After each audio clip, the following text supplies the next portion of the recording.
खट्टर सरकार द्वारा जाट समेत 6 जातियों को आर्थिक आधार पर आरक्षण देने के फैसले को जाट महासभा ने गुमराह करने वाला बताया है। इस समय मेरे साथ हैं जाट महासभा के अध्यक्ष एमएस मलिक। इनसे जानते हैं कि वो इस फैसले को गुमराह करने वाला क्यों बता रहे हैं। जी मलिक जी। ये जो हरियाणा सरकार का फैसला है, ये 7 जून 2017 को हरियाणा के मुख्य सचिव की तरफ से ऑर्डर जारी किए गए। मैंने इसको पूरा गंभीरता से अध्ययन किया है। फैसला पढ़ने के बाद सिर्फ यही प्रतीत होता है कि इसमें कोई सरकार ने नई चीज नहीं बताई।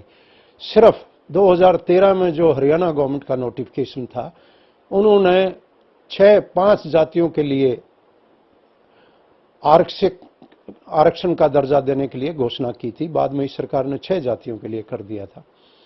और उसके अंदर एक पिछड़ी जाति, विशेष पिछड़ी जाति, दूसरा आर्थिक दृष्टि से इकोनॉमिकली बैकवर्ड क्लासेस पहले से ही डिक्लेयर की हुई थी।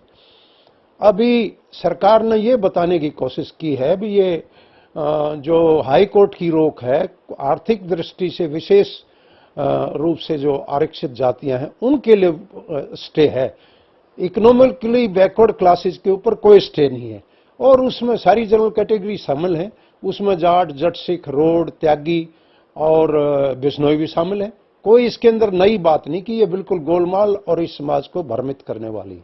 और उसमें सिर्फ एसडीएम्स को डायरेक्शन दी गई है कि आगे जब भी वो ईबीपी का सर्टिफिकेट दें आर्थिक दृष्टि से पिछड़ी जातियों को, तो उसमें जाट, बिश्नोई, जट, सिख, त्यागी और रोड को भी शामिल किया जा सकता हो। तो पहले से ही शामिल थी, इसमें कोई नई बात नहीं की। ये तो बिल्कुल धार्मिक करने वाली बात है। जो असली आरक्षण का मुद्दा है, जिसके लिए जाट समाज अभी संघर्ष कर रहा है और वो अपनी मांगों के लिए बार बार कह रहा है कि इस सरकार को और भारत सरकार को ये मांगे मान लेनी चाहिए। मलिक साहब, जो जाट समाज में और सरकार में फैसला हुआ था, उस फैसले पर कितना अमल हुआ है? कोई अमल नहीं हुआ अभी तक। मैं भी लोगों को कई बार गया हूं, मेरे पास भी आते हैं। जो मेन डिमांड थी, जो नुकसान हुआ था लोगों का, और उसमें कोई 30 के करीब लोग मारे भी गए थे, उनको मुआवजा देने की बात, अब तमाम लोगों को मुआवजा नहीं दिया गया और वो भी भेदभावपूर्ण तरीके से मुआवजा दिया गया है।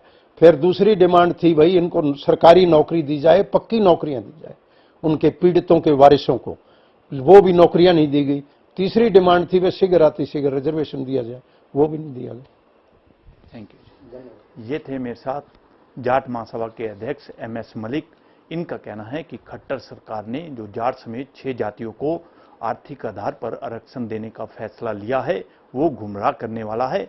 इसके साथ साथ इन्होंने ये भी आरोप लगाया है कि जो जाट समाज के साथ खट्टर सरकार ने वायदा किया था वो अपने वायदे पे खरा नहीं उतरी।